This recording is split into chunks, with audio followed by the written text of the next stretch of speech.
Okay guys, how you all doing? It's Sunday, the morning was nice, but it's turned a little wet unfortunately, just a little spit in the air, but just wanted to get out, just a little short one today, just an update on the HEX ezCAN.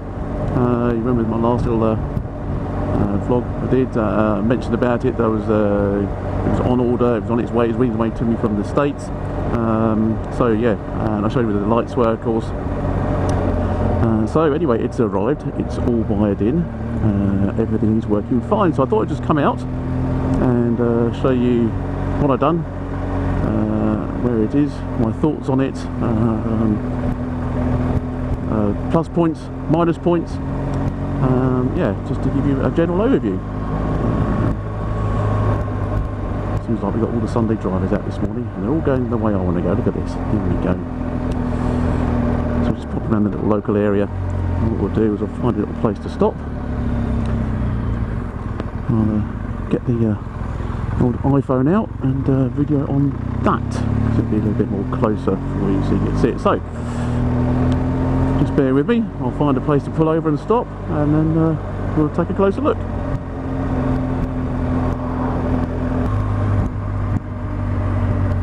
Let's pull over into the little aerodrome here, see if we can't find a space just to park it up.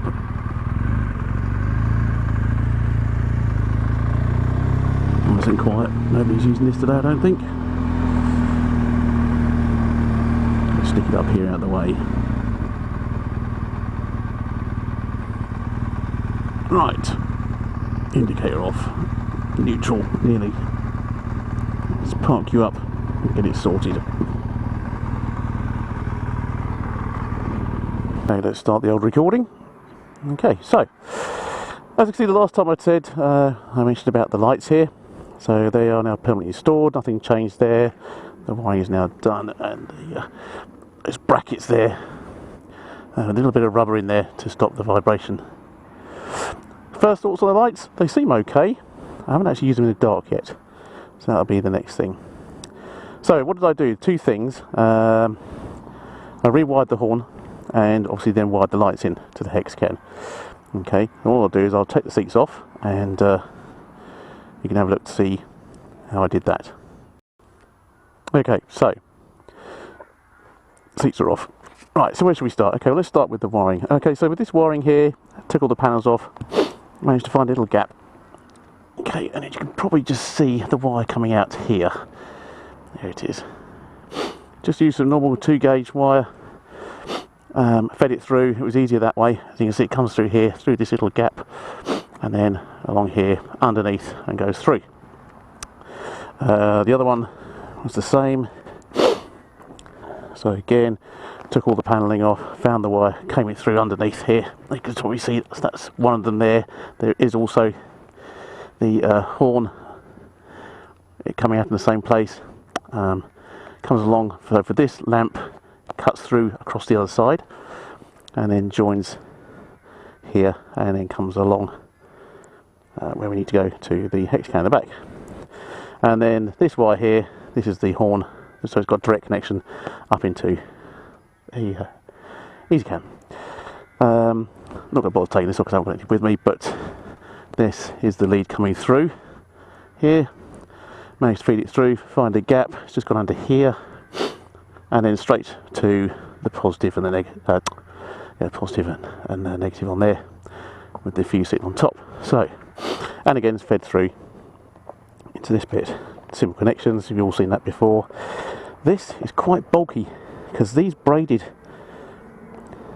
parts here, they're quite thick, so they're not easily moved about. They can't you can't really flex them too much.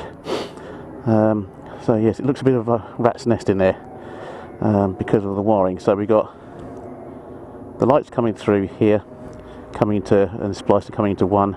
We've got the horn on this one, and I've got the auxiliary here tapped into one as well. I've got an auxiliary plug just in here, so that's on the other, and then one is free. I must remember to look at the camera and not look at the actual item itself. So yeah, I have to say, it doesn't neatly pack away into here at all. It's pretty untidy, unfortunately, but that's because these are so quite thick. But anyway, functionality wise, well, you know, fantastic. Let's switch it on. There's my key. Here's the key. Put it in. Let's start her up. Very good. So I have mine set. So these are on normal day run.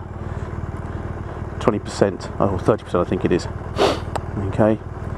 So, as you all know, if I put hazards on, then alternate. Okay, all good. Put the indicators on, and they both go out. So the indicator light is easily seen. And when you turn them off, obviously they come back on again. Go on to high beam, and then they become a lot brighter. That then goes to 100% for main beam. Okay, and then I do flash to pass, and we get the strobe effect, which actually I used yesterday, so pretty good. And then the horn does work. I'm not going to do that because people just turned up. So it is a very clever piece of kit. I like the way the whole system works together, easily put in. Didn't take too long with the wiring, as long as you're methodical, you know what you're doing. I'm no wiring genius, that is for certain. But even I could do it just do things slowly and following what your brain is telling you to do. The longest part was actually indeed threading the wiring through the bike to make it nice and neat and tidy, but that's the way I like things. This is just annoying me a bit because it's so untidy, but we'll see what we can do with that at some other point. So anyway, that's that. All's looking good. Alright, let's get back for a little ride round.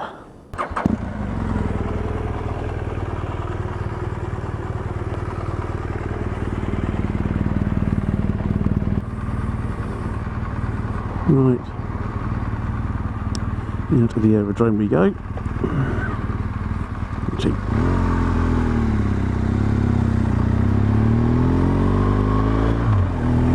be honest, if I didn't go for a ride today, it's a bit horrible, a bit damp, a bit slidey around, a bit slippery, not enjoyable. So we'll just head on back. So of course, then there you go, the HEX ezCAN. My thoughts are it's a great bit of kit, very very clever. Just a magpie. That's exactly what it says on the tin. Easy to set up, just plug it into your laptop and set which parts you want to do as to what. The longest part, as I said, was probably the actual wiring. You know, you can wire how you like. I like to try and make mine as neat as possible. Down points, that thick cabling, the protective cabling, yeah, it just doesn't leave lots of room in the back there to make it nice and neat. I will try and make it a little bit better, probably some zip ties a bit more, but like I say, it does look like a bit of a rat's nest in there at the moment. So we might play with that, see how far we get. But other than that, any other downsides? No, I don't think so. I only think hopefully the UK might get some imports soon, so I had to get mine from the US. But having said that, you know, UK had to pay import duty, which was 40 quid, 42 quid, whatever it was, you know, and but for delivery wise, you know, you can't complain from the US. It took a week to get here, and then it took me a few more days because I needed to get time to pop down to my local place and go and get it. So really, delivery wise, was absolutely fantastic. Support people there, I've asked a couple of questions before I actually bought it. They were great in answering the questions, and their answers were spot on, which was good. Yeah, so all looking well. The only real thing left to do now is obviously test the lights out in the dark. I haven't had a chance to do that yet.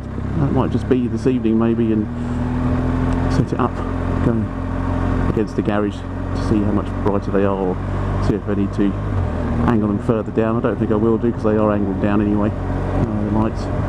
Did pop out yesterday, I wasn't getting anybody gesturing at me, so that's good. So anyway, if you're looking at that sort of thing, there are obviously other things out there on the market. The PDM60 is obviously a good choice, but it doesn't do any of the fancy bits and pieces. I think it's a bit cheaper anyway, but you know, it's whatever you decide you want, really. This was my decision. Glad I went with it, and yeah, looking forward to using it. So anyway, you guys take care, ride safe, and see you on the next time. Cheers for now.